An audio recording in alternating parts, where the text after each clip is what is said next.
আসসালামু আলাইকুম। আমরা এখন উপস্থিত আছি ভাওয়াল রাজবাড়ি। আর এই ভাওয়াল রাজবাড়ির ইতিহাস সম্পর্কে আজকে আমরা আপনাদের মাঝে তুলে ধরব। মূলত এই ভাওয়াল রাজবাড়িটা হচ্ছে গাজীপুর। এই ভাওয়াল রাজবাড়ির প্রথম শতকের নাম ছিল চেদি রাজ্য নামে। তো আজকে এই চেদি রাজ্যের ইতিহাসটাই আমি আপনাদের মাঝে তুলে ধরব। তো চলুন দেখে আসি আজকে এই চেদি রাজ্য অ্যান্ড ভাওয়াল রাজবাড়ির ইতিহাস। মূলত আমরা জয়দেবপুর রেলওয়ে থেকে 10 টাকা গাড়ি ভাড়া দিয়ে এই ভাওয়াল রাজবাড়িতে আসলাম। আর আজকে তুলে ধরবো এই ভাওয়াল রাজবাড়ির সৌন্দর্যতা এবং ইতিহাস এবং নতুন নতুন কিছু স্মৃতিচারণমূলক বিষয়গুলো। এই যে ভাওয়াল রাজার স্মৃতি এবং রয়েছে ভাওয়াল রাজার যে রাজ্য ছিল এবং যে জমিদার বাড়িটা ছিল সেটাই আজকে আমি আপনাদেরকে দেখাবো। এবং এখানে কি কি রয়েছে, যে বিষয়গুলো রয়েছে সেগুলো আমি আপনাদের মাঝে তুলে ধরবো। তো ইনশাআল্লাহ পুরো ভিডিও দেখবেন এবং খুব সুন্দর সুন্দর বিষয়গুলো আপনারা জানতে পারবেন এবং অনেক শিক্ষণীয় বিষয় আপনারা দেখতে পাবেন। তো আসুন আজকের পুরো ভিডিও দেখে আসা যাক। তো ইনি হচ্ছেন বাংলাদেশের শেখ মুজিব। কে না চেনে এনাকে? এনার স্মৃতিচারণমূলক বিষয়গুলো এখানে দিয়ে রাখা হয়েছে। একদিকে রয়েছে ভাওয়াল রাজার সাম্রাজ্য এবং ভাওয়াল রাজা, আর অন্য দিক দিয়ে রয়েছে এই হলো ভাওয়াল রাজা জেলা প্রাসঙ্গিক। এখানে এখন কার্যালয় মানে আপনার জমির কাজ কাম চলে মূলত এই রাজবাড়িতে। মূলত এটা রাজবাড়ি ধরা চলে এবং কোর্ট কাছারি যেটাকে বলে এটা বলা চলে। তো এখানে আজকে আসলাম। তো এখানকার বাগানটা খুবই সুন্দর এবং চারিপাশটা খুবই পরিষ্কার এবং পরিচ্ছন্ন। এক কথা রাজশাহীর মতো ক্লিন সিটির মতো বলতে পারেন এই বিষয়টা। তো চলুন আজকে আমরা দেখে আসি ভাওয়াল রাজবাড়ির ভিতরটা কেমন।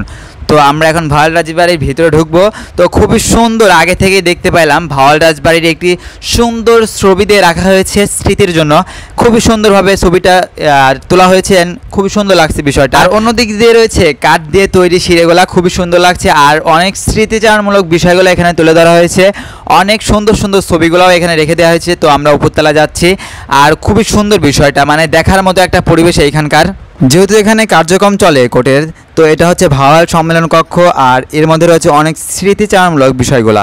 তো এই ঘরের মধ্যে রয়েছে অনেক স্মৃতিচারণমূলক বিষয় এবং অনেক বড় বড় স্থাপত্যগুলো, যেমন রয়েছে রাজেন্দ্রপুর ক্যান্টনমেন্ট এবং আরও রয়েছে মুজিব পার্ক এবং আরও সুন্দর সুন্দর হাসিনাশ্বর মন্দির এবং আরও সুন্দর সুন্দর স্থাপনাগুলো। আর এটা হলো ভাওয়াল রাজবাড়ির ব্যালকনি। এইখান থেকে খুব সুন্দরভাবে দেখা যায় ভাওয়াল রাজবাড়ির পুরো চত্বরটা, মানে খুবই সুন্দরভাবে সাজানো হয়েছে এই ভাওয়াল রাজবাড়ির চত্বরটা।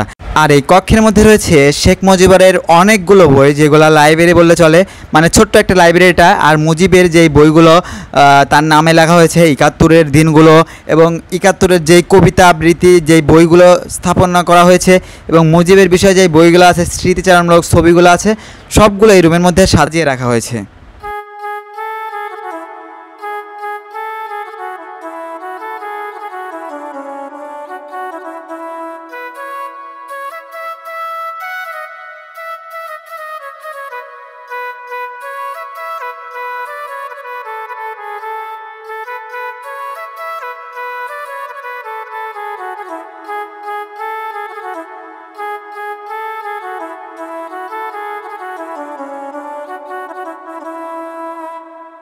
আর আজকের ভিডিওটা আপনাদের কাছে কেমন লেগেছে অবশ্যই কমেন্টে জানাবেন। আর নতুন নতুন ভিডিও দেখতে আমাদের সাথে থাকবেন। ইনশাল্লাহ আরও সুন্দর সুন্দর ভিডিও দেওয়ার চেষ্টা করব।